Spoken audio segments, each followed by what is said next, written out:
The Elektron Digitone just got one of its biggest updates ever, but this is more than a firmware update video. Even if you're watching this from the future, I'm going to teach you how to use the two best new features.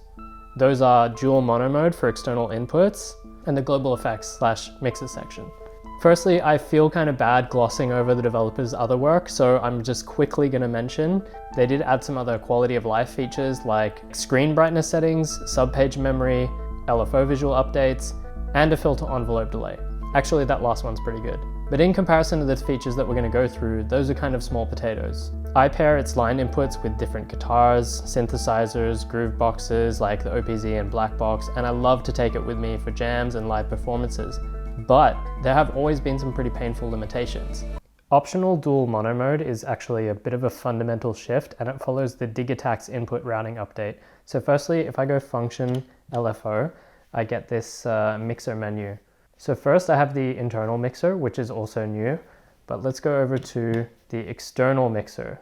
You probably noticed that there's this little dual button that we can turn on. And it's that simple. What's this done is added a page, so you'll notice this in left right has just become in left, and I can actually go to the next page and we have a third one, which is just the dedicated right page. For the two inputs, I've got two Roland devices. On the left, I've got the VT3, which is a kind of vocoder, and on the right I've got the TB3, which is a 303 style acid bass. I specifically chose these actually because the VT3, it has a reverb, and the TB3 has just one effect, and on the preset I have now it's only delay. So they have different effects, and I probably want to add different effects to each of them. So let's see how we do that. Let's start playing our first pattern, a little techno ditty, and then see how it goes. So firstly, I'm going to turn up input 1.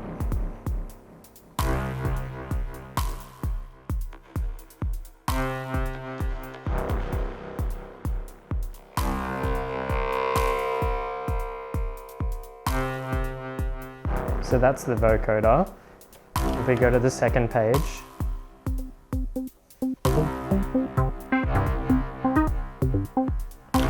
I've got that one running too. So I've already got the reverb on the vocoder, and let's turn up the delay on the acid line.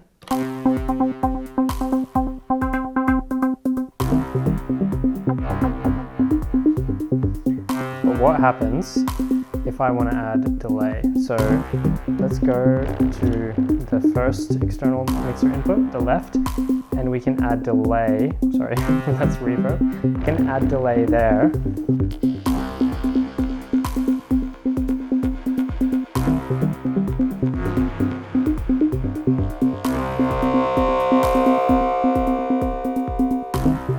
And we can get cool, interesting, whoa. We can get cool, interesting effects there without affecting the delay that's on here, because what would have happened if we had left and right mixed together?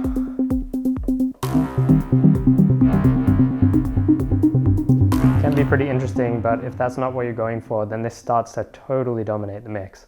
So I can muck around and add and subtract effects individually, and it's no problem.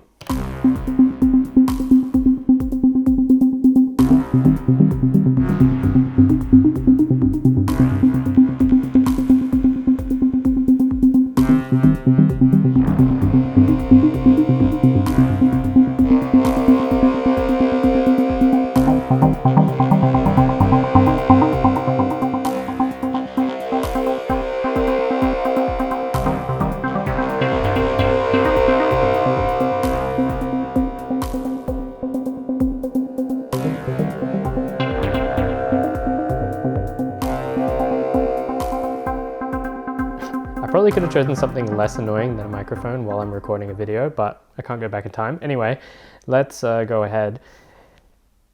I've just done these changes on one particular pattern, but what's going to happen is if I hit play,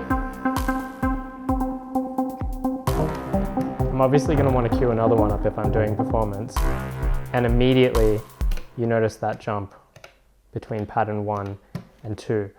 This is a problem that we've had in the past, which is quite annoying if you want to make a big performance, and I've done some with a guitar and this TB3, and I've had to actually waste a lot of time. Instead of focusing on the music and focusing on creating, I've pulled the cutoff heaps far down and I'm jumping back and forth because I'm trying to make that the effects don't clash, or that if I change pattern, the effects then have to match the pattern that I've come from. Anyway, long story short, we don't have to worry about that. Let's go into the settings, and we already have this global effects and mix, and all you got to do, check that box and you're good. It's easy as that. Obviously we can do it for any of the other settings. We can apply it to specific effects, the overdrive and the internal mixer too. So now if we go back and I hop between these, you'll notice this highlighted coloring on the text. It's got like kind of like a little button behind it. If I jump back and forth, no issues. So I can go over to this, basically the same pattern that's got a slightly different kick and more hats. And we don't have any annoying effects that we don't want to change. So if I go to the delay for this,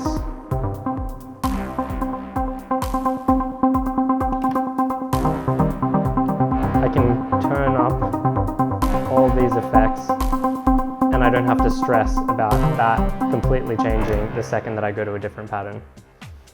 By the way, if you don't have a Digitone, firstly, what are you doing watching this video? Secondly, you might be interested in my free drum sample pack. I specifically recorded with this guy to make some of my favorite FM sounds available. So even if you do have a Digitone, actually, it doesn't cost anything. You can grab them and put them straight into your DAW or sampler so that you have your FM sounds handy. I'll leave a link in the description. That's it from me. I hope you found this useful. Thank you for watching. If this was of any use, consider liking and subscribing, helps out the channel, and regardless, have a good one. Thanks.